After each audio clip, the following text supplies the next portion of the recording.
Okay, so let us swing back around to those laws of inheritance, Mendel's laws. Okay, let's sort of reiterate these. Excuse me. His first concept is that for every factor, what we now call genes, what he called characters, there's going to be two versions present in the plant, two versions present in the animal. Okay. Remember, these two versions, one came from mommy, one came from daddy. Okay. Of the two versions present, you know, of the alleles present, there are going to be versions,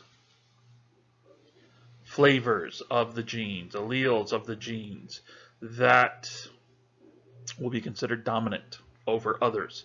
Dominant means it just makes a functioning protein, a functioning enzyme. The dominant recessive could be one, the dominant makes it functioning, the recessive makes nothing, or it could be the dominant makes a better version of the enzyme that has a greater capacity, is more efficient than the other, which makes a less efficient version of an enzyme. The law of segregation stated that for every character, what we now think of as genes, the two alleles that will be present, the two alleles will separate during gamete formation. Okay, so that the resulting gametes will get one version or the other, not both. And the independent assortment says how one character, one gene, one set of alleles separates has no effect on the others. What we saw back in chapter 11 with meiosis, how chromosome 1 tetrad separated had no effect on how chromosome 2 tetrad separated, and how the sister chromatids separated.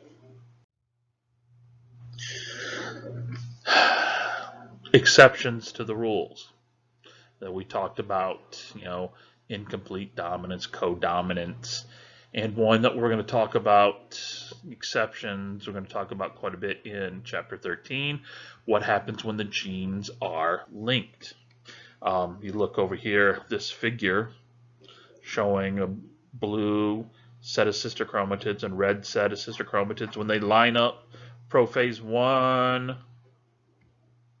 and then you get the chiasmata, that recombination thing occurring.